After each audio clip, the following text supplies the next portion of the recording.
校長、老師、各位同學，早晨。今日咧想同大家分享一個關於心態嘅故事，幾個啦。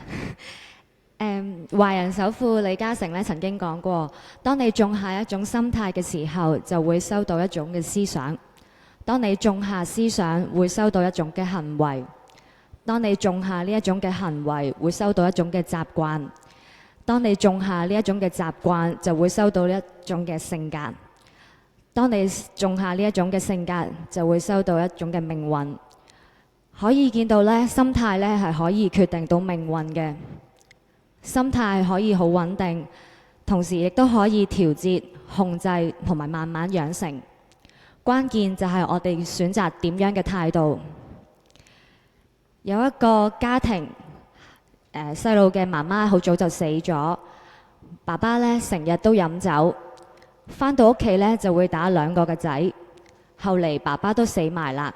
咁嗰兩個仔呢，細嗰個就坐監，大嗰個呢係大嘅銀行家。當記者訪問佢哋嘅時候，問到點解你哋會有而家嘅結果嘅，佢哋嘅答案都係一樣。我生活喺呢一個咁嘅家庭，我又點可能唔係咁樣呢？記者覺得好奇怪。點解個處境咁唔同，但係佢哋嘅答案都係一樣嘅呢？後嚟佢終於都明白，原來呢一切都係決定於佢哋嘅心態。另外一位故事呢，就係一個秀才去到京城嗰度考試，途中呢就要住飯店。佢住飯店嘅時候呢，就發咗3個夢。第一個夢，夢見牆上面種白菜；第二個夢呢，就夢見自己又戴斗篷又擔遮；第三個夢呢，就係同表妹瞓覺，不過係背對背嘅。後嚟呢，秀才就揾算命先生呢同佢算命，佢就算到牆上面種白菜，即係白費心機；又戴斗篷又擔遮，即係多此一舉；同表妹瞓覺，即係冇戲。秀才好失望，諗住返屋企噶啦。諗住退房之際呢，原來飯店嘅老闆呢都識得解夢嘅。佢同佢講，原來喺牆上面種白菜係代表高中，又擔遮又戴斗篷呢，即係有備無患；而背對背瞓覺呢，就代表翻身嘅時候到啦。聽完老闆咁樣解夢之後呢，佢就好開心。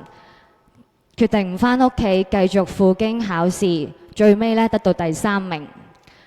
呢個故事呢同我哋講呢，唔同嘅心態可以有唔同嘅結果，而積極嘅心態呢往往係成功嘅基礎。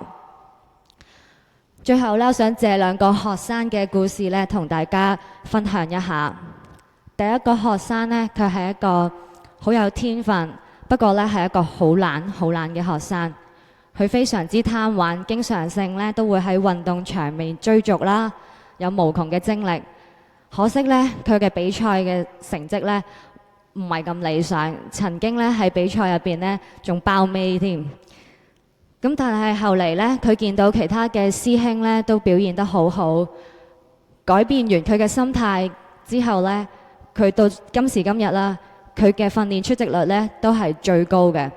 而且呢，佢嘅訓練呢，同埋佢比賽嘅時候嘅心態呢，好想贏呢一個心態呢，都係非常之強。而今時今日呢，佢喺全香港青年800米嘅排名上面呢，都有唔錯嘅成績。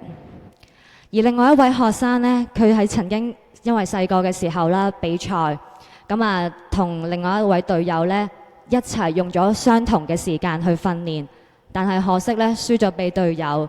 覺得好唔開心，決定放棄。但係同佢傾完之後呢，改變完心態，佢今時今日呢，佢可以每一朝早5點幾起身，先跑個10公里，再返學校上堂。佢而家嘅10公里嘅成績呢，我諗喺香港青年呢都將會有排名㗎喇。